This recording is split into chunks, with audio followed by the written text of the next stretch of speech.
तो hello first year students, क्या हालचाल आपके। आज की वीडियो में बिल्कुल भी टाइम वेस्ट नहीं करेंगे क्योंकि आपको पता चल ही गया होगा कि 5 फरवरी को मैं आपको दिखा देता हूँ। तो 5 फरवरी को आपका BT 201 इंजीनियरिंग फिजिक्स का एग्ज़ाम है। एंड काफ़ी लोगों का कमेंट आ रहा था कि भैया इसके लिए कुछ इंपॉर्टेंट क्वेश्चन बता दो, क्योंकि काफ़ी लोगों ने अभी तक भी पढ़ना स्टार्ट नहीं किया है। तो विदाउट एनी टाइम वेस्ट आज की वीडियो में आपको मैं लगभग 20-22 मोस्ट इंपॉर्टेंट क्वेश्चन बताने वाला हूँ। अगर आप जिनको पढ़ लेते हैं तो आप बहुत ईजिली विदाउट एनी प्रॉब्लम 60 से लगभग 65 नंबर आउट ऑफ 70 आप स्कोर कर सकते हैं। ऐसा मैं कुछ फॉल्स प्रॉमिस नहीं करूंगा कि आप 70 आउट ऑफ 70 करें या ये करें, बट मैं इतना कह सकता हूँ अगर आप इतने क्वेश्चन पढ़ते हैं तो आप थोड़ी भी मेहनत करते हैं तो आप बी या फिर B+ मार्क्स बिल्कुल आराम से ला सकते हैं। A+ मार्क्स के लिए थोड़ा पूरी जो थ्रू आउट द सेमेस्टर पढ़ता है उसके लिए ही लाना आसान होता है, तो मैं कोई फॉल्स प्रॉमिस नहीं करूँगा। तो चलिए बिना किसी देरी के देखते हैं। हर एक यूनिट से मैं 3-4 क्वेश्चन आपको बताने वाला हूँ, बस आपको वो क्वेश्चन फॉलो करने हैं एंड आप इजीली ये मार्क्स स्कोर कर सकते हैं। तो चलिए देखते हैं। हम अपनी सबसे पहली यूनिट है हमारी क्वांटम मैकेनिक्स। तो पहले तो आप नाम देख लीजिए, क्वांटम मैकेनिक्स। इससे मैं आपको टॉप इंपॉर्टेंट 4-5 टॉपिक्स बता देता हूँ। थोड़ी जल्दबाजी में मैंने AI से PPT का जो टेक्स्ट है वो फ्रेम करवाया है, तो हो सकता है कि थोड़ा आगे कुछ ऊपर नीचे हो, तो आप उसका कोई प्रॉब्लम नहीं लेनी है। तो हमारा फर्स्ट टॉपिक है phase velocity and group velocity. तो ये क्वेश्चन मोस्ट इंपॉर्टेंट आता ही है हमारा कि VP क्या होता है, VG क्या होता है एंड इनके बीच में रिलेशन। तो इनके बीच में दो रिलेशन होते हैं। पहला रिलेशन होता है हमारा VP is equals to VG and एक और रिलेशन होता है VG is equals to VP minus lambda times D VP upon D lambda. इस टाइप से एक रिलेशन है। तो ये आपको पूरा कंप्लीट करके जाना, ये आता ही आता है। सेकेंड चीज़ है श्रोडिंजर इक्वेशन। श्रोडिंजर में भी दो हैं, एक टाइम डिपेंडेंट एक टाइम इंडिपेंडेंट। तो ये दोनों इक्वेशन आपको हर हालत में पढ़ के जानी है एंड ये बहुत इंपॉर्टेंट है एग्जाम पॉइंट ऑफ व्यू से। थर्ड जो हमारा क्वेश्चन है वो है हाइजेनबर्ग अनसर्टेनिटी प्रिंसिपल। तो हाइजेनबर्ग में इसका मेन इंपॉर्टेंट है डेरिवेशन को हमको डेराइव करना होता है कि delta P into delta X greater than equal to 4 pi या 4 पाई/2 ऐसा कुछ, sorry greater than equals to H cross, 4 pi नहीं, my mistake, greater than H cross है। तो आपको ये प्रूव करना है। एंड हाइजेनबर्ग में इधर एक चीज़ लिखी है, बिल्कुल ध्यान से देखिए। इधर ही लिख के रखा है मैंने, ये डेरिवेशन के साथ एक इसका एप्लीकेशन। तो इसका एक एप्लीकेशन भी होता है कि हाइजेनबर्ग काम कहाँ आता है। तो इसका एक एप्लीकेशन शायद आपने पढ़ा होगा, non existence of electron in the nucleus. कि जो हमारे इलेक्ट्रॉन है वो न्यूक्लियस में क्यों एग्जिस्ट नहीं करते। तो मैं पीछे का ही लिख देता हूँ, इधर लिख देता हूँ। हाँ, हमारा था non existence of electron in the nucleus, मतलब जो हमारा इलेक्ट्रॉन होता है एटम का वो उसके चारों तरफ क्यों घूमता है, उसके न्यूक्लियस में क्यों नहीं चला जाता। तो ये भी हमको हाइजेनबर्ग बताता है। And final most important question है हमारा पार्टिकल इन अ बॉक्स। तो जो ये पार्टिकल इन अ बॉक्स है, ये काफ़ी लंबा, लाइक 3-4 पेज का डेरिवेशन है। तो इसका भी मैंने, ये सारे क्वेश्चन मैंने अब यूट्यूब पर डाल रखे हैं, तो आपको अगर समझना है तो उधर से समझ सकते हैं आप। एंड ये भी हमारे पेपर में आता है। चलिए हमारी सेकेंड यूनिट है वेव ऑप्टिक्स, तो उसकी तरफ बढ़ते हैं। एंड ये पेज मैंने ऐसे ही दिखा रखा है श्रोडिंजर, तो ये ऐसा कुछ इंपॉर्टेंट नहीं है। सेकंड यूनिट क्या है हमारी, वेव ऑप्टिक्स। ये आपको याद रखना है। वेव ऑप्टिक्स में वैसे तो बहुत इंपॉर्टेंट बहुत सारे मतलब ऐसे टॉपिक्स हैं, बट मैं 3-4 आपको टॉपिक बताता हूँ जिनमें से 2 क्वेश्चन आपको डेफिनेटली देखने को मिलेंगे। पहला है हमारा माइकलसन इंटरफेरोमीटर। तो माइकलसन इंटरफेरोमीटर आपको अच्छे से पढ़ के जाना है। इसकी 3 चीज़ें, इसको कंस्ट्रक्ट कैसे करते हैं, लाइक एक सोर्स ऑफ लाइट रखते हैं, उससे लाइट निकलती है, और कुछ इसमें स्लिट्स वगैरह जो लगी होती हैं, ग्लास लगा होता है एंड डिटेक्टर लगा होता है। तो ये सब आपको देखना है। एंड इसका एक चीज़ और, इसमें फ्रिंज फॉर्मेशन कैसे होता है। सेकंड जो हमारा टॉपिक है वो है मैक जेंडर सेटअप है, मैक जेंडर इंटरफेरोमीटर। सिमिलरली ये माइकलसन जैसा ही है, बस इसका भी हमको एप्लीकेशन, इसका phase measurement and sensing. Phase measurement ये आप अगर पढ़ेंगे तो आपको समझ में आ जाएगा कि 2 चीज़ों में फेज शिफ्ट होता है। इसके 2 डिटेक्टर रहते हैं, एक ऊपर रहता है एक साइड में रहता है। D1 डिटेक्टर 1 और डिटेक्टर 2 होते हैं, वो आप समझ लीजिएगा। नाउ हम आते हैं अपने मोस्ट इंपॉर्टेंट क्वेश्चन पे। मोस्ट इंपॉर्टेंट ही बोलेंगे इसको, न्यूटन्स रिंग पे। तो न्यूटन रिंग्स तो आपको इस पर डबल स्टार लगा लीजिए और ये पेपर में देखने को मिलेगा ही मिलेगा। न्यूटन रिंग्स में आपको याद रखना है, इसका डेरिवेशन रखना, डेरिवेशन तो करना ही करना है, प्लस इसका एक आध दो इसके न्यूमेरिकल भी आते हैं। न्यूमेरिकल मैं लिख देता हूँ, तो इसके न्यूमेरिकल भी आपको कर ही लेने हैं, बिकॉज ये भी बहुत इंपॉर्टेंट है पेपर पॉइंट ऑफ व्यू से।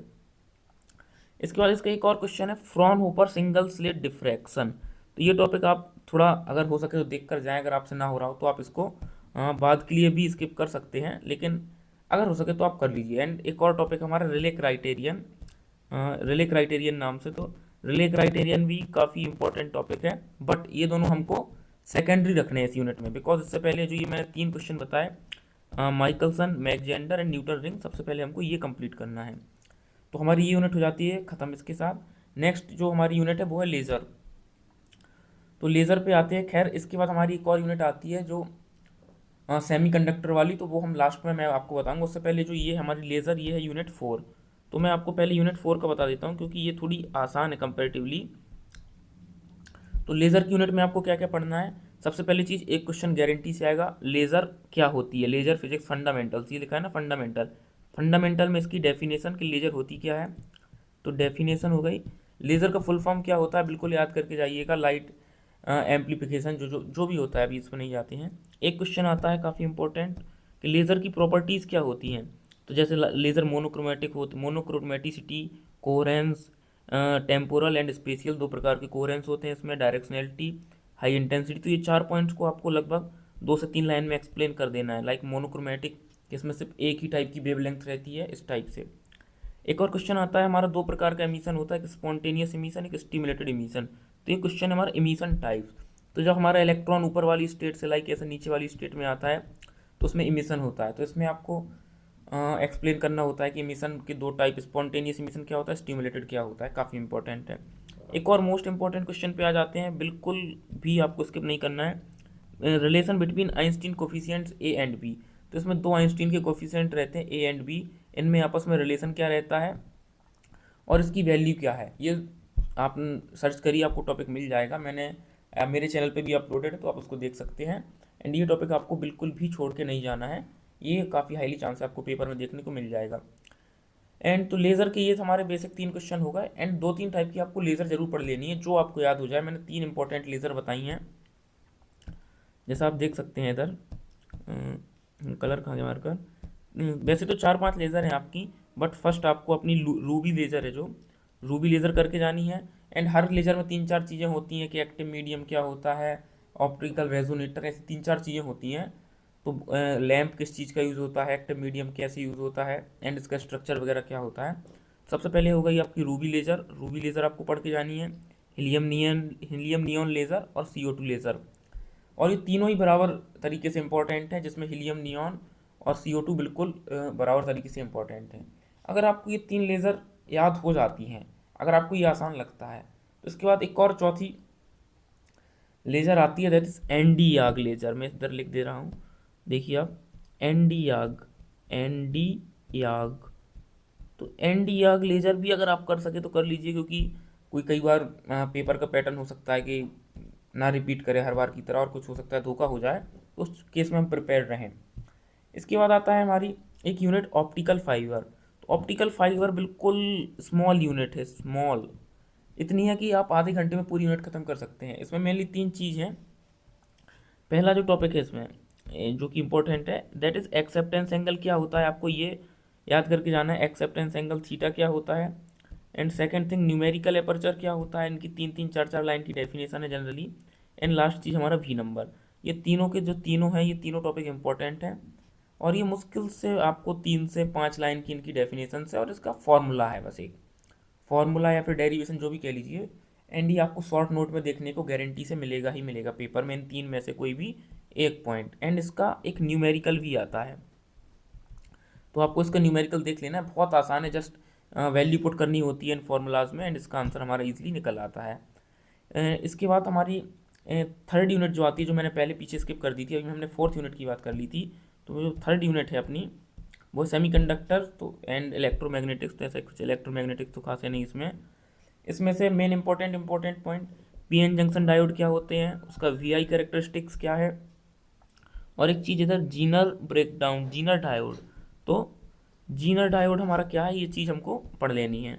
Second thing, hall effect. Hall effect में अगेन जितने स्टार आप लगा सकें, हॉल इफेक्ट बहुत इंपॉर्टेंट है, आता है। हॉल इफेक्ट में क्या क्या आता है, तो हॉल इफेक्ट में hall coefficient and hall voltage, इनका डेरिवेशन होता है प्रॉपर, एक बॉक्स टाइप का बना के, एंड उसका सब कुछ डेरिवेशन है, वो आपको पूरा देख लेना है। थर्ड थिंग इज़ हमारी सोलर सेल।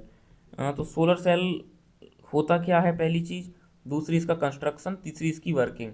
तो ये 3 चीज़ें, जैसे होता क्या है, तो एक ऐसा डिवाइस है जो कि लाइट फोटो एनर्जी को इलेक्ट्रिकल एनर्जी में बदलता है, तो आप ये लिख सकते हैं। देन उसका कंस्ट्रक्शन कैसे करते हैं, क्या डायोड यूज़ करते हैं, एंड लास्ट में उसके यूजेज क्या क्या है, किस प्रिंसिपल पे काम करता है, तो आप इतना बता सकते हैं आराम से। नेक्स्ट जो हमारी यूनिट है वो इलेक्ट्रोस्टैट्स एंड वैक्यूम। इसमें थोड़ा पीपीटी में मैंने थोड़ा एआई से इसका टेक्स्ट लिखवा है, इसलिए जल्दबाजी में इसने आगे पीछे कर दिया जो टेक्स्ट मैंने इसको दिया था। तो लास्ट यूनिट भी बता देता हूँ। वेक्टर कैलकुलस से दो क्वेश्चन बिल्कुल गारंटी से आएंगे। तो एक दो थ्योरम है, एक है गॉस डाइवर्जेंस थ्योरम, एक है Stokes curl theorem. Gauss divergence theorem क्या कहती है कि किसी भी चीज़ के सरफेस इंटीग्रल उसके वॉल्यूम इंटीग्रल के बराबर होगा अगर हम उसका डाइवर्जेंस लें। एंड ऐसी एक स्टोक्स कर्ल थ्योरम है कि किसी भी चीज़ का, किसी भी फील्ड का जो लाइन इंटीग्रेशन है वो उसके सरफेस इंटीग्रेशन के बराबर होगा अगर हम उसका कर्ल करें। तो ये दो पॉइंट आपको, मतलब पॉइंट नहीं, इनका पूरा कंप्लीट डेरिवेशन, मैं फिर कह रहा हूँ, इनका जो डेरिवेशन है ये 100% इस दो में से एक आएगी ही आएगी। बिल्कुल 100% मैं लिख के दे रहा हूँ कि इसमें से एक थ्योरम आएगी, तो आपको करनी है। उसके बाद तीन हमारे छोटे छोटे पॉइंट है, ग्रेडियंट क्या होता है, डाइवर्जेंस क्या होता है, कर्ल क्या होता है। तो ये तीन पॉइंट आपको जस्ट थोड़ा थोड़ा ऊपर से सपोज देख लेनी है। देख क्यों लेनी है, क्योंकि ये शॉर्ट नोट्स में पूछ लेते हैं, काफ़ी चांस से आ जाएं। इसके बाद आती है कंटिन्यूटी इक्वेशन। कंटिन्यूटी इक्वेशन का अगेन बहुत छोटा सा डेरिवेशन है, जस्ट दो दो चीज़ों पर वैलिड है। मैंने अपने चैनल पे भी डाल रखा है, आप देख सकते हैं कि जो आई करंट होता है हमारा, किस करंट होता है हमारा इंटीग्रेशन जे डी वी, एक पहली हमारा एक ये पॉइंट है, और जो हमारा चार्ज होता है ये होता है हमारा इंटीग्रेशन, सॉरी थोड़ा सा मैंने गलत लिख दिया। तो ये हमारे दो पॉइंट पे कौन कौन से पे बेस्ड है, तो ये बेस्ड है हमारा जो आई करंट होता है वो होता है integration J D S, and जो हमारा चार्ज क्यू होता है वो होता है इंटीग्रेशन रो डी वी। तो इस पर ये बेस्ड है, इन दोनों का आपस में रिलेशन निकालेंगे, एंड देन डीवी और डीएस का आपस में गॉस डाइवर्जेंस थ्योरम लगा के एक रिलेशन बैठा के इसका हम प्रूफ बहुत आसानी से कर देते हैं। ये हमारी कंटिन्यूटी इक्वेशन। तो चलिए हमारी ये भी फिनिश हो गई। इसी के साथ बस इतना ही था आज की वीडियो में, और इसके बाद मैं कुछ फर्दर बोलना नहीं चाहता, क्योंकि आपका 5 तारीख को एग्ज़ाम है, तो टाइम पास करने से कोई मतलब नहीं। और अगर आपने ये वीडियो एंड तक देखी है तो आप भी अब अगली 5 तारीख तक कोई और चैनल पर बिल्कुल जाना बंद करिए कि आप 10 जगह से गाइडेंस ले रहे हैं, उससे कोई मतलब नहीं है। अगर इतने टॉपिक आप कर लेते हैं देन इसके बाद जो आपको सही समझ आए आप और टॉपिक और प्रैक्टिस कर सकते हैं। वेल आज की वीडियो में इतना ही था, मैं मिलता हूँ अब नेक्स्ट आपके जो अदर इंपॉर्टेंट क्वेश्चन है उनके साथ। तो इसके साथ आपको M1 हो गया, आपकी सिविल मैकेनिक हो गई, एंड जो भी आपके टॉपिक्स हैं, और जो केमिस्ट्री ग्रुप वाले बच्चे हैं उनका केमिस्ट्री हो गया, BEEE हो गया, ED हो गया, आपका कंप्यूटर हो गया, बेसिक से वो बेसिक कंप्यूटर इंजीनियरिंग VCE जो हो गया। तो ये सब हम देखेंगे, इनके सबके इंपॉर्टेंट क्वेश्चन मैं आपको प्रोवाइड कराऊंगा, एंड आप इजीली इससे पेपर पास